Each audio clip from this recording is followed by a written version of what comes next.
నాలుగో టెస్టులో టీమిండియా సంచలన విజయం సాధించింది. సర్ఫరాజ్ ఖాన్, రజత్ పాటీదార్, ధృవ్ జురెల్, యశస్వి జైస్వాల్, ఆకాష్ దీప్ ఇలా సగానికి పైగా జట్టులో యంగ్స్టర్సే ఉన్నారు. అయినా సరే పటిష్టమైన ఇంగ్లాండ్ను మట్టి కనిపించింది భారత్. రాంచీ టెస్టులో 5 వికెట్ల తేడాతో ఇంగ్లీష్ టీంను చిత్తు చేసింది. ఓటమి ఖాయం అనుకున్న మ్యాచ్లో శుభ్మన్ గిల్, ధృవ్ జురెల్ మొక్కబోని పోరాటంతో టీంకు విజయాన్ని అందించారు. ఈ విజయంతో భారత్ 3-1 తేడాతో మరో మ్యాచ్ ఉండగానే టెస్ట్ సిరీస్ని అయితే సొంతం చేసుకుంది. ఇది పక్కా యంగ్స్టర్స్ విజయం అనే చెప్పాలి. ఈ మ్యాచ్లో మన టీం నెగ్గడానికి గల 5 కారణాలు ఏంటనేది ఇప్పుడు తెలుసుకుందాం. మొదటిగా బౌలింగ్. రాంచీ టెస్ట్లో టాస్ నెగ్గిన England captain Ben Stokes batting select చేసుకున్నాడు. అయితే ఆ జట్టును మన బౌలర్లు తిప్పలు పెట్టారు. Joe Root, Ollie Robinson innings తీసేస్తే ఇంగ్లీష్ బ్యాటర్లను మన బౌలర్లు కంప్లీట్గా కట్టిపడేశారు. అరంగేట్ర బౌలర్ ఆకాష్ దీప్ 3 వికెట్లతో ఇంగ్లాండ్ టాప్ ఆర్డర్ను కూల్చాడు. రవీంద్ర జడేజాకు 4 వికెట్లు, మహమ్మద్ సిరాజ్ 2 వికెట్లు ఆ జట్టు పతనాన్ని సాధించారు. బౌలర్లు రాణించకపోతే ప్రత్యర్థి టీం భారీ స్కోర్ సాధించేది. వారిని మన బౌలర్లు సమర్థంగా అడ్డుకున్నారు. సెకండ్ ఇన్నింగ్స్లో బౌలర్లు రాణించబట్టే ఇంగ్లాండ్ కేవలం 145 పరుగులకే ఆల్అవుట్ అయింది. అందుకే ఈ మ్యాచ్లో గెలుపునకు బౌలింగ్ ప్రధాన కారణాల్లో ఒకటిగా చెప్పుకోవచ్చు. ఇక రెండవది యశస్వి జైస్వాల్. భారత జట్టు తొలి ఇన్నింగ్స్లో 307 పరుగులు చేసింది. యశస్వి జైస్వాల్ 73, ధృవ్ జురెల్ 90 సూపర్ నాక్స్తో అదరగొట్టారు. జైస్వాల్ ఆడిన తీరు, ఇన్నింగ్స్ నడిపించిన విధానాన్ని మెచ్చుకోవాల్సిందే. రెండో ఇన్నింగ్స్లో అతడు 37 పరుగుల విలువైన ఇన్నింగ్స్ ఆడాడు.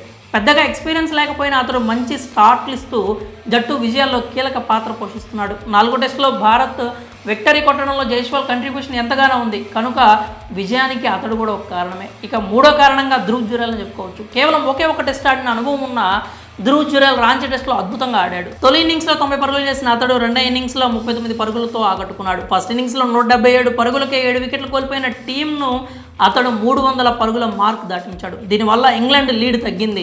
రెండో ఇన్నింగ్స్లో గిల్తో కలిసి 72 పరుగుల పార్ట్నర్షిప్ జోడించాడు. ఈ మ్యాచ్ గెలుపులో ఎక్కువ క్రెడిట్ జురెల్కే దక్కుతుంది. బ్యాటింగ్లో అతడు చూపించిన టెంపర్మెంట్, పేషెన్స్ గురించి ఎంత పొగిడినా తక్కువే. ఇక తర్వాతి కారణంగా రోహిత్ శర్మ గురించి చెప్పుకోవాలి. టెస్టులో రోహిత్ పనికిరాడు. అతడు సరిగ్గా కెప్టెన్సీ చేయడం లేదనే విమర్శలకు ఈ మ్యాచ్, ఈ సిరీస్ విజయం చెంపపెట్టు లాంటిదనే చెప్పాలి. 4వ టెస్ట్ తొలి ఇన్నింగ్స్లో ఫెయిల్ అయిన సెకండ్ ఇన్నింగ్స్లో 55 పరుగులతో విలువైన ఇన్నింగ్స్ ఆడాడు హిట్ మ్యాన్.